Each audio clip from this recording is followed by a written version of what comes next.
welcome. This is the Public Works Podcast. My name is Joseph Blackman, and today I got a real treat for you. His name is Randy Pitz, and he is the current past president of the Manitoba chapter of CPWA, and he's also on the national board of the Canadian Public Works Association. Randy, say what's up to everybody. Hey, great to finally connect and get this going, and I look forward to exhilarating conversation here. Love it, Randy. Love it. All right. So you're the current past president. That means for the listeners that don't know, you were the president about a year ago. And and when do you guys run July to June, kind of like how we do down here? One of the things I did during my first year as president is changing our bylaws to have 2-year terms rather than 1 year, as we did previously on most positions, except for the board board members, because I felt when I took on the presidency, 1 year doesn't give me enough time to reflect on, get things going, and have some momentum build on what I want to pursue as major initiatives and that sort of thing. So we went to 2 years, and another thing with that, we largely don't do anything during the summer months, so it allows me to go outside and tan and do different things. So I like that concept. I'm a part of APWA down here in Arizona, and then I also do stuff on the national side. I'm on the knowledge team for a couple committees, and I think at the local level or at the chapter level, state chapter level, 2 years makes sense, because 1 year, like, you're just getting your feet wet by because again, we start in July, but like September, October, people are back from vacations, like you can actually start doing things, and then like the holidays hit, and then like you still have work to do for your current job. So there's not much you can do in 1 year, then you're done. And so I think 2 years you can kind of take a breather for at certain times and implement things you want to implement.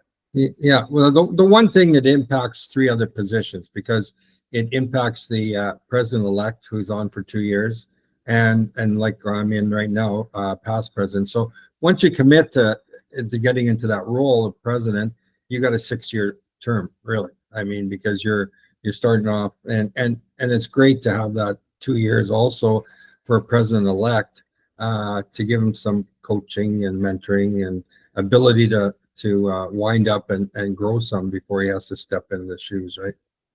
Yeah, I mean, having been president of a different organization years ago, it gets serious when you're the president-elect and your term is next. So all the times that you just hanging out are like done. So you're like actually focused on getting something done during your presidency. Yeah. And so I think that 2 years as a president-elect kind of can help you aim your ship in the right direction for when it is your time. Well, especially that second year before you become president, you can start thinking about what you'd like to do as president. Oh, excuse me. Sorry about that. I hope you can cut that out. I didn't hear anything. Oh, okay. It was my phone ringing. So okay. Where was it? Oh, yeah. That second year of the president-elect term gives that person a chance to think about where he wants to focus once he becomes president and the direction he wants to take the board. So sure. Yeah. Okay. Kind of give us a rundown, kind of the lay of the land. You're the Manitoba chapter, I guess, potential, like how many people were at or were a part of your chapter, what the meetings kind of look like, what you felt the meetings could have got up to, if there was like more buy-in from I would say the public works community up there, and then give us an idea of what you did during that chapter, maybe some of the things that stood out that you want to highlight, or some of the rough moments that you went through as past president or president. Yeah, like part of it is also like we have a very small membership group, probably just over 100, typically average, and the largest component is a group membership of our city of Winnipeg, which is the largest city in Manitoba. They have about half the members. So with what's going on now with APWA and everything back and forth between Canada and the US, we're trying very hard to keep them in the fold, is still paying their memberships. I know that we had a call about a month ago with with Dominique and who's the president-elect coming in there? Tony? No, I can't remember. Anyways, and Scott, and looking at, you know, from a Canadian point of view, what we could do. So that makes it tough. So anyways, back to your original question. You got to keep me on track here because I have a tendency to squirrel off. But we have our board meetings once a month. If we have a big event coming on, we'll set up a subcommittee that'll meet, you know, probably a greater frequency.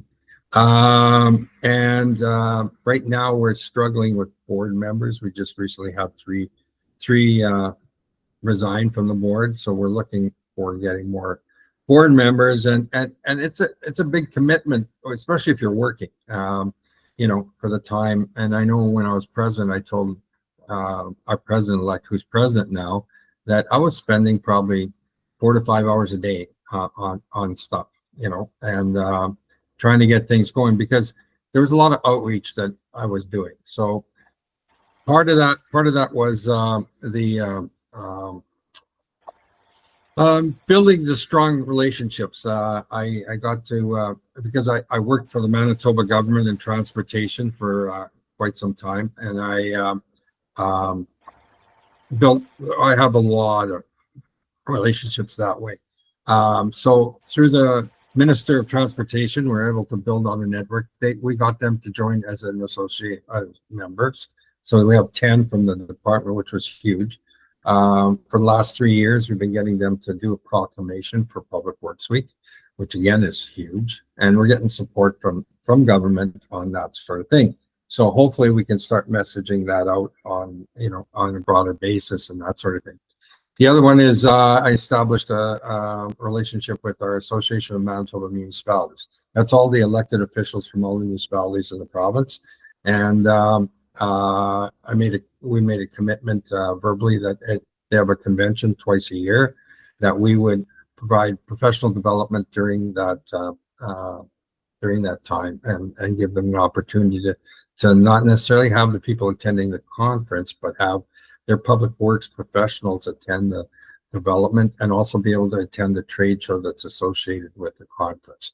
So yeah, there's been we recently now have built I think it's going to be a very strong relationship with our Construction Association of Rural Manitoba, which is where we want to get to. The downfall, as I said before, we need to spread our wings.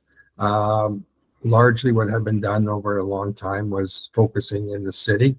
I call it inside the donut, the perimeter, which is about half our population.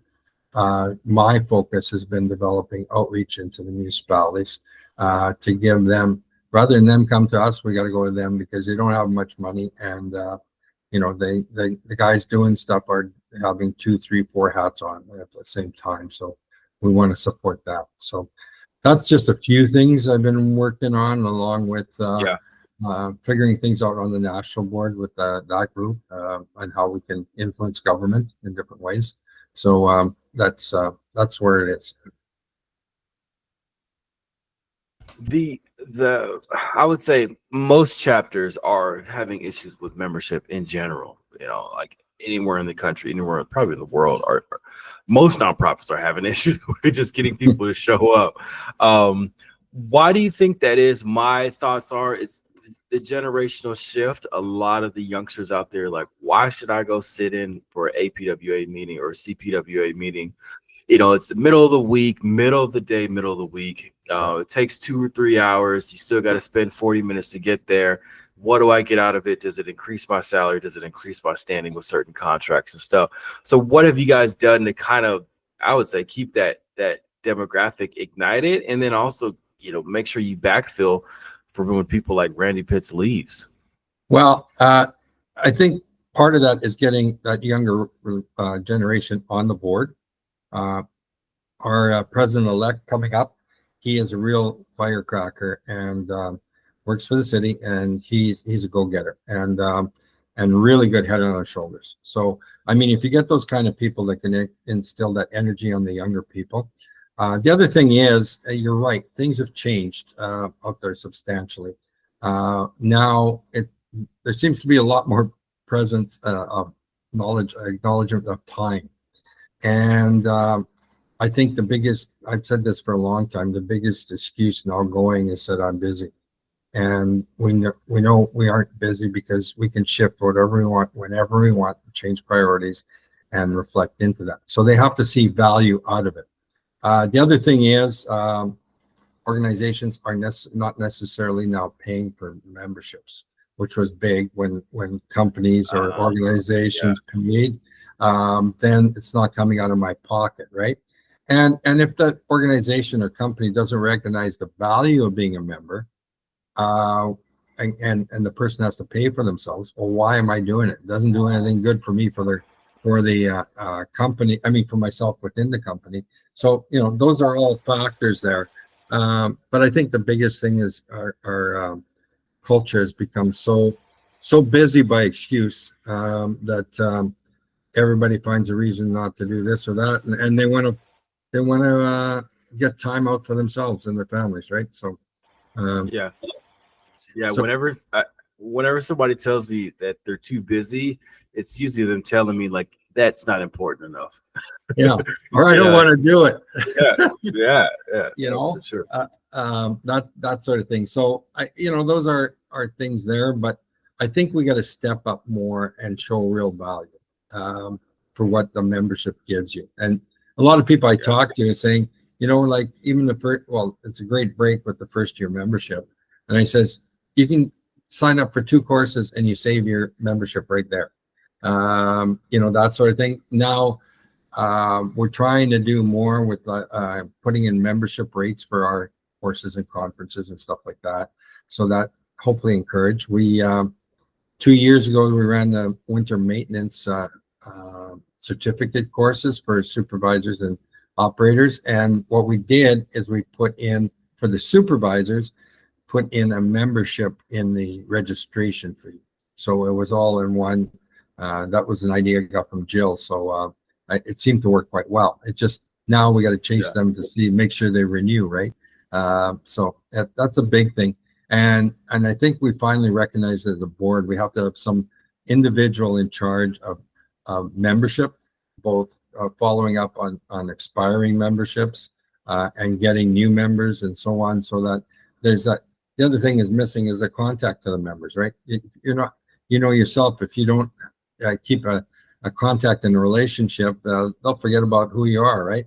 And that's important to have that dialogue ongoing. And it's too easy now for people to, I want to just send a text, or I want to just phone them, or I want to send an email, rather than face to face, or at the very least a virtual conversation, right? So that's where I talk to a lot of people, and it's not just young people but older people about them.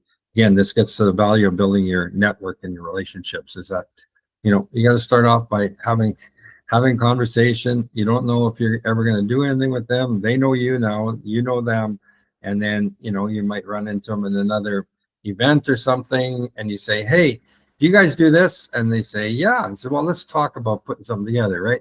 So without doing that, it doesn't broaden your base for your chapter and association and so on, right? So that, I think that's very important.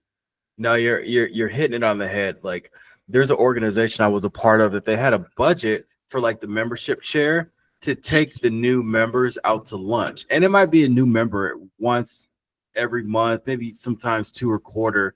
So it's not that expensive, or not that like much of a cost, but that lunch can hook somebody into your association, because like you said, it's the back door is leaky, meaning people could just slip out the back door.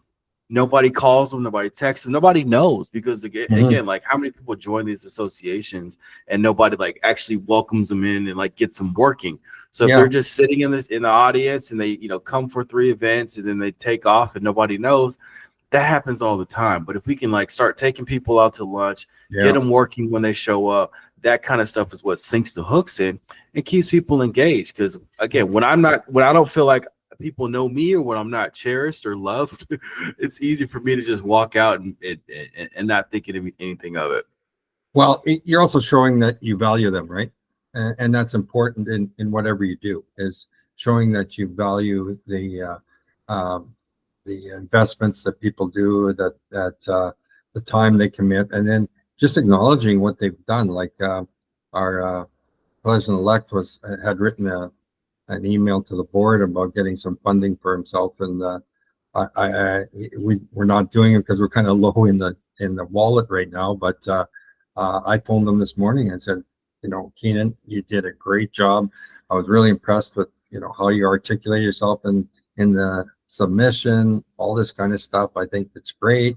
So you just have to acknowledge certain things when you see them, right? And it doesn't have to be a prize or a plaque or whatever. It's just a verbal acknowledgement that you identify something they've done, right? Yeah. Speaking of acknowledgement, a lot of chapters, whether APWA or some of these water associations, they have issues getting the orange shirts involved. Orange shirts means the operators that are out there, they're in the field, they're in the streets, they're working on trucks right now, and they don't have the capacity nor the time to stop and go to a meeting. Like sometimes they're hourly, so they don't have time to just buzz out for a couple hours. Sometimes they actually have work to do and they can't peel out like an engineer for a couple hours for a meeting. What have you seen, or what have you noticed, or what are some things you'd love to see implemented to be able to get those orange shirts involved? Well, that's part of what, not only the supervisors, but we want to focus on those operators, and I want to build a better understanding relationship with the municipalities, and in particular their CAOs on how, because they're having difficult time recruiting people for those kind of jobs. They just aren't the people that want to join the public works to operate a piece of equipment or go cut the grass or whatever it might be, do the rink or what's going on. So we have to do a better job in our schools in rural Manitoba on identifying, hey, you don't have to go anywhere. You got a great career that come from here. We can train you to do all that kind of stuff. It was interesting that, let's see, what was that now? About 4 years ago, we had a snow conference, and we had over 300 people there, and a lot of them were operators. And one of our keynotes started talking about first responders, and then we had a great presentation from the chief of emergency management for the fire department of City, Winnipeg. And the operators said, you know what? We're first responders. We're first in, last out. Nobody gives us credit. They want to see the flashing lights and the sirens and all that kind of stuff. So we're really trying to get that out to people that, hey, your people around you are really first responders. So they should be looked at like that. So we're having a rodeo competition in September, particularly for that, right? How good are you on equipment, and try to spread the word that way and get the trade show with equipment so the boys can go see their toys, right? And all that kind of stuff. And we're getting some, first responder hats made up and stuff like that to give out to guys. So, but you have to think about be very attentive in what you're doing, right? Because there's not much money to go around. So make sure you do the right thing, right? So, yeah. Okay. Your national board activities, you're on the national board of Canadian Public Works Association. What are, I guess, some of the marching orders that you guys have been tasked with, or some of, aside from like the Canadian-U.S. relationship, what are some of the things that you guys are looking at maybe coming down the pipe in the future, and some things you might have tackled in the last couple of years? Well, this is only going to be well, no, I guess I'm going to be a third year on that board. They just renewed my sitting on the board.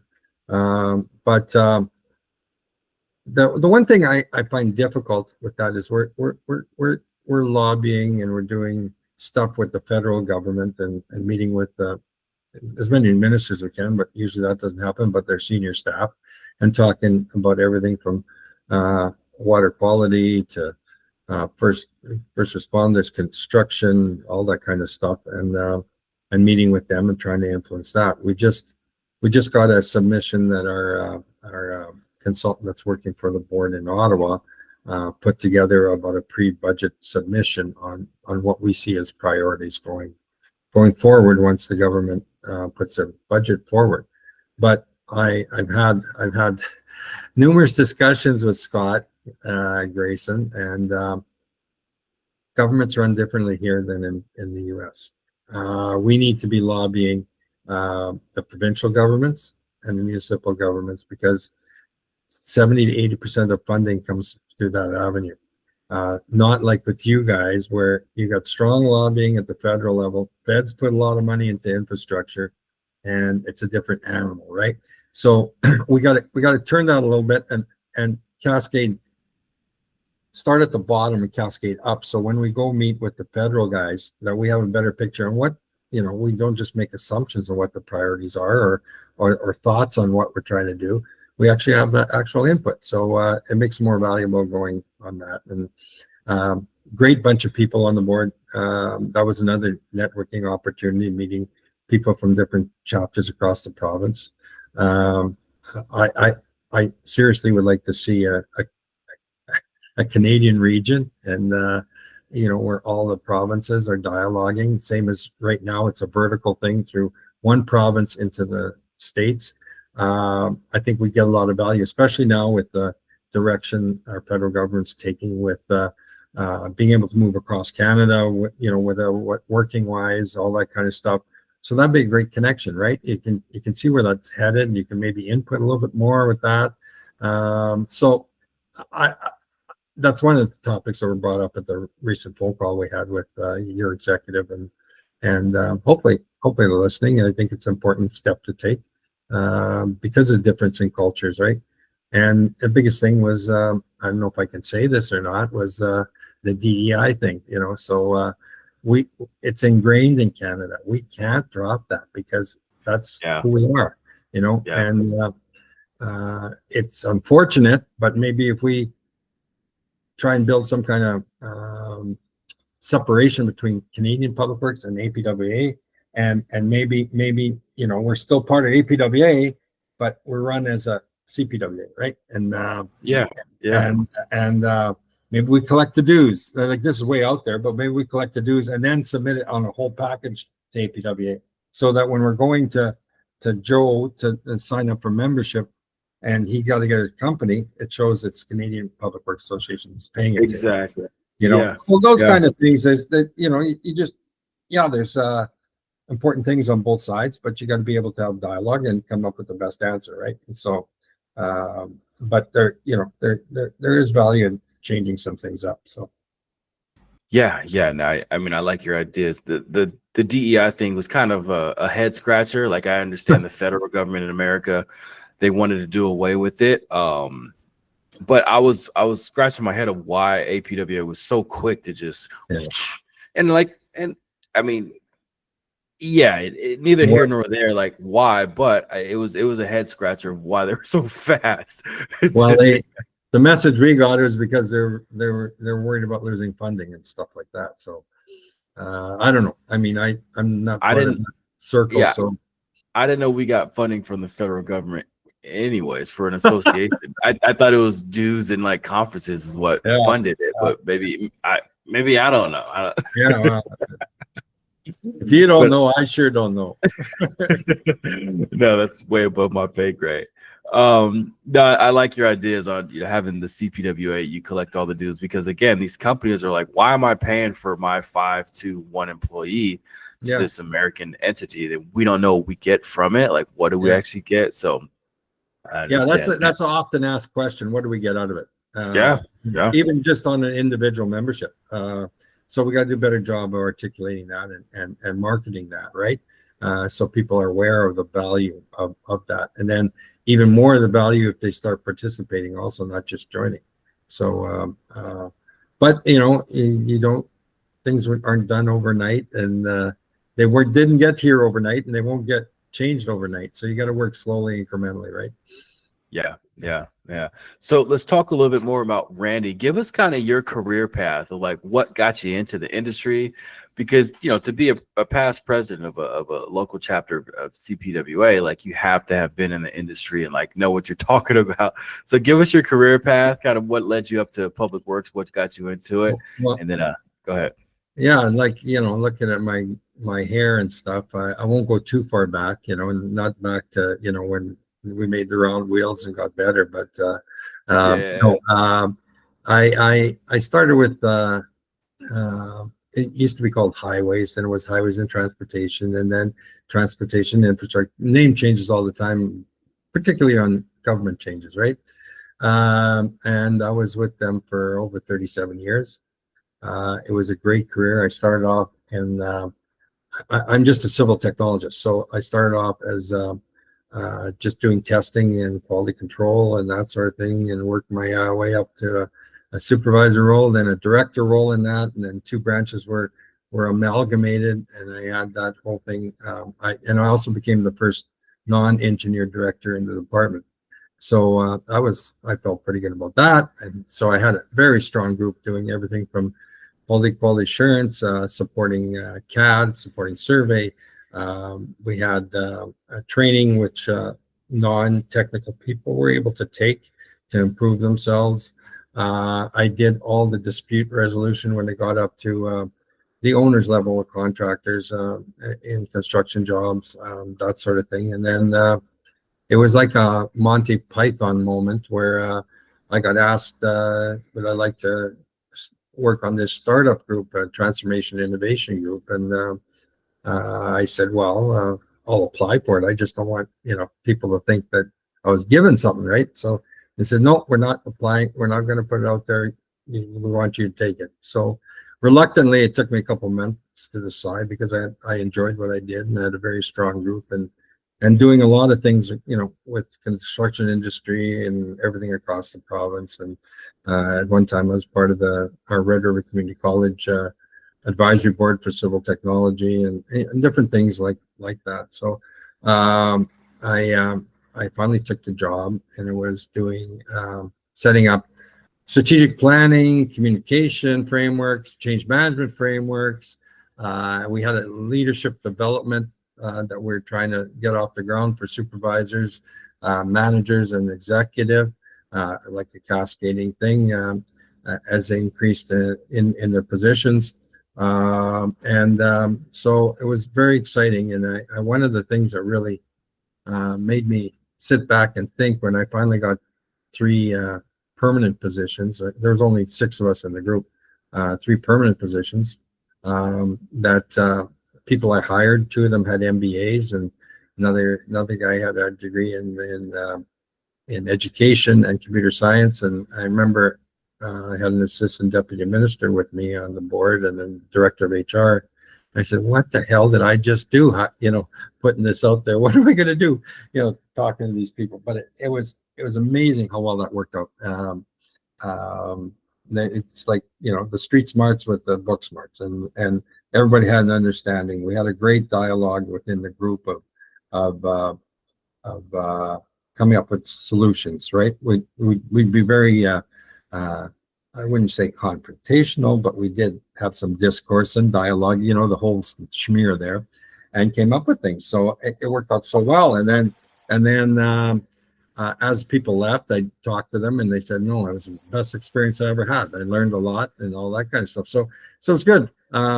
It just was very disappointing in 2017 that the government that was in, I was part of the first bunch of people that go in senior management positions, and that whole role of that group just disappeared. And that leadership development that was second to none. We were just looking at pushing it out to get it recognized by a school, so it'd be transferable. But it was a great learning experience for me. Since leaving government, I started 2 small sole proprietor consulting businesses.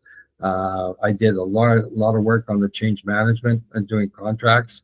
And I've also got a technical consulting group, Gravel Pitz Consulting. So we kind of rings off the thing, but just doing small works for the municipalities around here and that sort of thing. So I've also been on an economic development board, so I'm trying to outreach a bit more on what I'm doing and provide just some giving back to the local area here where I am, right? So it's important, because I got a lot of people there, and the push is, well, yeah, you get to run for mayor or reeve or councilor, and I says, no bloody way, I'm not going to get into that boar's nest, but it's great. And main reason I started doing a little bit of work is just to maintain those connections and the people Yeah.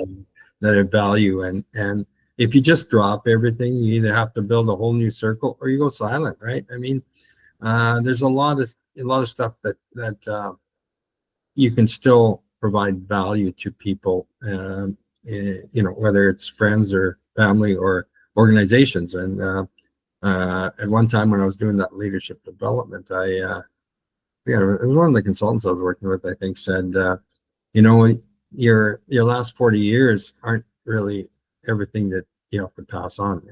The value is the last 5 to 10, and then how you did things is the other thing, right? Not what you did and all that, but how you did it, right? That you need to pass on. So that's a little nutshell of where I was and where I got. I like it. I think that having started my own company myself, I always feel like the most valuable people to have on my team or my side or to take out to lunch are people kind of like yourself. You've been to the mountaintop, you've done the deals, you know the players, and you're still looking to be busy, but not like do 50 hours a week, if that makes sense. And I'm not, what the opportunity now, a little bit different than you, is I can pick, well, you can also, but I can really pick and choose who I want to work for and what I want to do, right? I don't need to I need a job, right? And I say, well, no, I don't really like this opportunity, or this is a little bit too big for me, or whatever, And a lot of it is, some of the stuff I've done is worked with people I've worked with before. So you got that going, right? So yeah. All right, it's story time. I need a story from Randy. When something went wrong under your watch, what you did to fix it, and then what lessons you learned from it to apply to your future career. Oh my goodness, that's how long you got, I mean, I could have made a lot of mistakes, but, no, I think going back to that transition from the job I had and getting into the new, creating this new group, I would have suggested to doing it differently than they did. Not only I got placed in that position, but they moved me out of the head office building into another building. So a lot of the executive directors and the ADMs thought I was on a mission to do something for the deputy on trimming them down or taking them out, or it was weird. And that's not me. And if anything, I would have stayed where I was and taken a new job and had them find office space where we were, right? So because my office at that time in that building was like a beehive, people coming in asking me, for advice or just have a conversation or whatever. And it was back and forth all the time. So that just stopped. And so, if I ever did something like again, I would definitely look at the unheard of impacts of what you're doing by doing certain things, right? And I mean, other things that have happened, I always reach out to either people that are working for me or that might understand where the situation was and have conversations with them on, maybe similar topics, or just throw ideas off them or whatever. But I think it's a big mistake if you try and keep it inside yourself and try and think, I got to fix everything. Well, you're not going to fix anything then, and you're just going to create more problems. So that gets back to another thing, is hiring quality people working for you so that, it's not you, it's them, right? And that's the biggest thing, like with leadership and stuff like that, is making it about them. And if you can create another leader, then you're doing your job, and not taking all the credit. So if Sally did that, make sure Sally gets the credit, right? I mean, it's always having that dialogue with people that you're working with, and a lot of those things, maybe something was small or big, but collectively you can come up with a solution rather than thinking about it yourself. Yeah. How do you stay sharp? You can kind of put your feet on the desk, put your hands over your head and say, I got it all figured out. I know everything. I've seen everything. But what does Randy do intentionally to keep getting new information into your brain so you can operate more efficiently? Oh my God, that's getting harder and harder to do, and you have to be very disciplined. And by not having a 9 to 5 job or something you're doing all the time, it's difficult to just say, oh well, maybe I'll do it tomorrow or I'll do it later or whatever. And yeah, you gotta do stuff. Like now I'm trying to be more active on LinkedIn and commenting and stuff. And I'm going to start posting stuff and different things. And I'm posting both on there and X for our chapter and keeping that going. And just trying to stay connected when I go into the city with different people that I had, and do what you said, do a lunch or go for a beer at the end of the day or whatever. And that's basically how I'm trying to do it now. And just stretching myself. Like I said, I got involved in some economic development board, and that really stretched me. But it was great because it got me thinking about a lot of things, right? So also with determining or taking certain contracts, you can stretch yourself on that too, right? And that way you have to do some research or do some other things that you typically may not have been involved with, but you may know where that is because you met somebody that you can go to and have a conversation, right?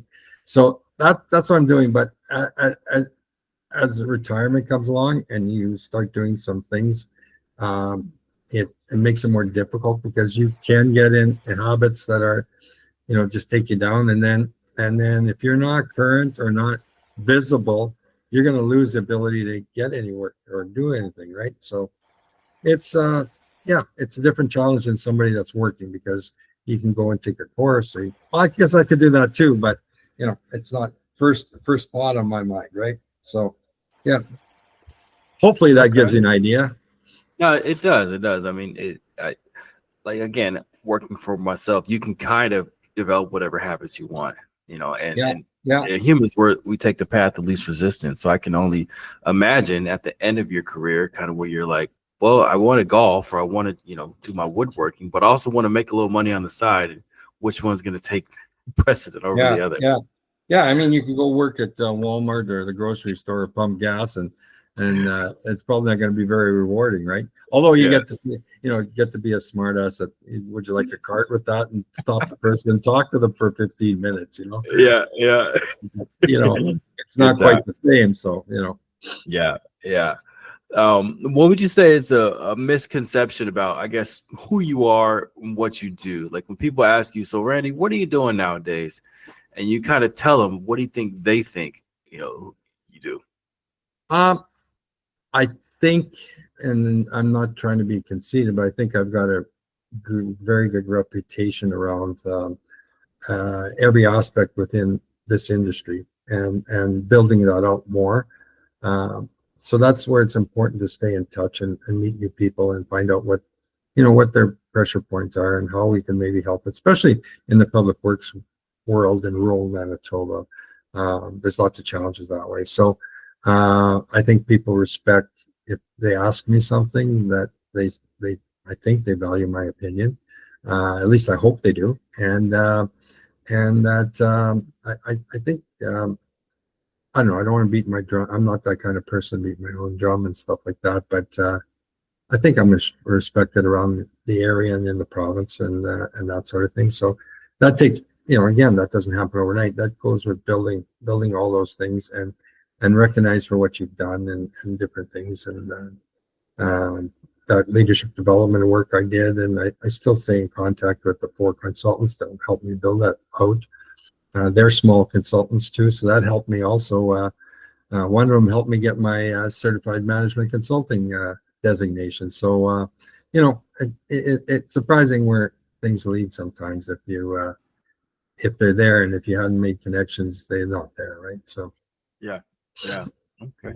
All right. Let's say you're commissioned to put up a billboard, and this billboard is going to be placed in the most trafficked area of, let's say, the Manitoba. Let's say the metro area where you're at. What ask of your community in regards to public works would you put on this billboard?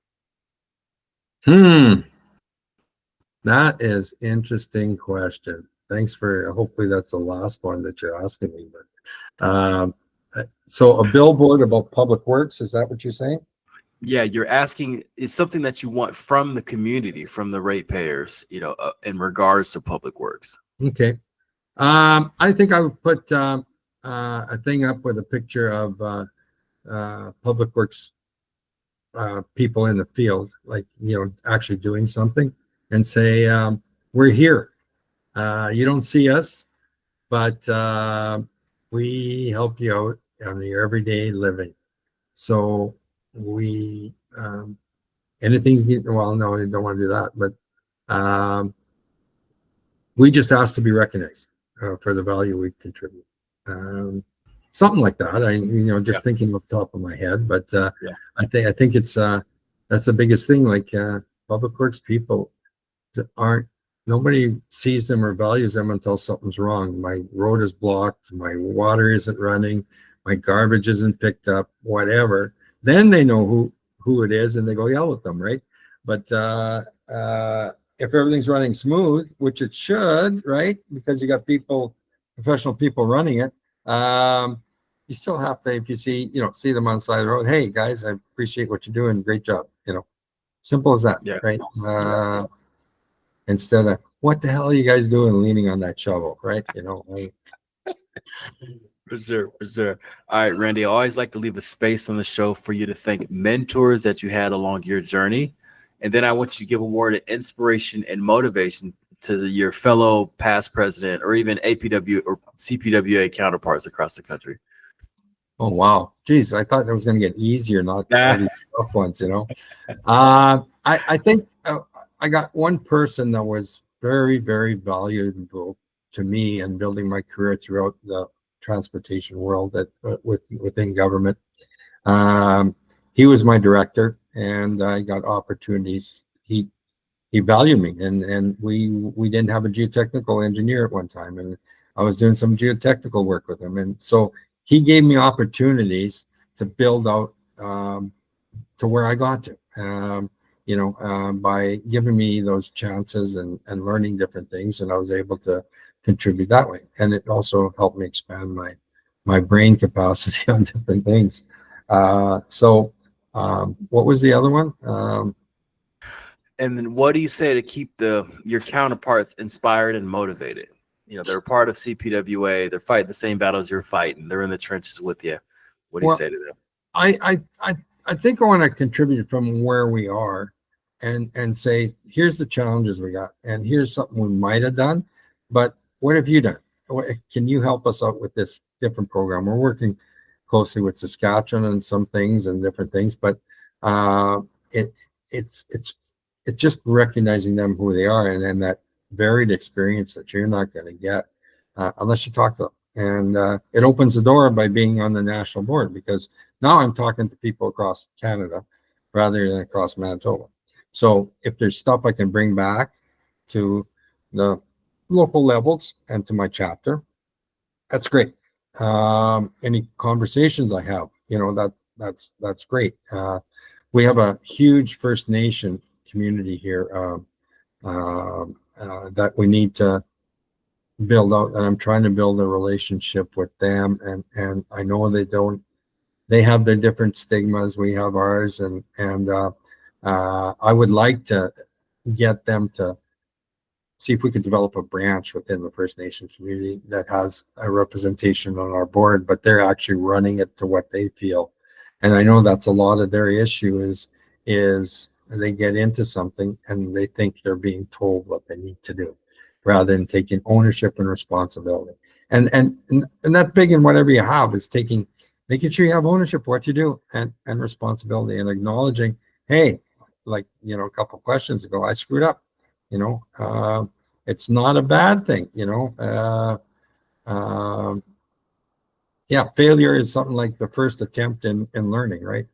And so you got, as long as you learn from it, if you do it twice or three times, well, third time you should be fired probably, but if you do it twice, then you aren't paying that attention you need to, right, on it. So and evaluating why you got there. So that's hopefully that answers that a bit.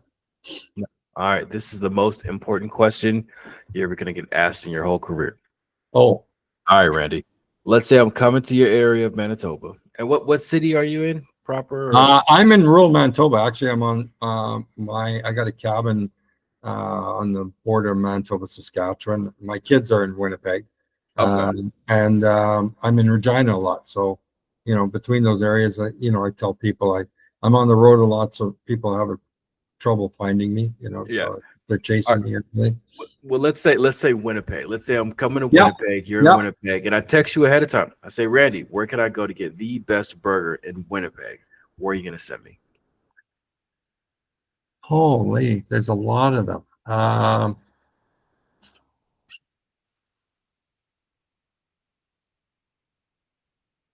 Probably VJ's. It's a little like a hole in VJ the is in wall. Victor. No, just V. Yeah, V as in Victor. J. Okay. Just a little hole in the wall. It's like a takeout totally, and you sit on picnic benches, and they're only open during the summer. But yeah, great chili burger and that sort of thing. So All right, BJ. that'd be one of them. Yeah, and they run a competition. I imagine everybody does is on hamburgers and stuff. So you get to see the value of a lot of them, but Yeah. sometimes those greasy spoons are nice to go to. Yeah. All right. Well, Randy, thank you for hopping on the podcast today. Thank you for sharing your wealth of information knowledge with us. To all the listeners out there, make sure you share this with somebody who you think needs to hear it. Randy, any final words before we get out of here? No, thanks for this opportunity. I really relish this and having a conversation with you, and hopefully somebody sees some value out of something I may have said. For sure. All right, Randy. Well, thanks for hopping on the podcast. This has been the Public Works Podcast, and thank you everybody for tuning in.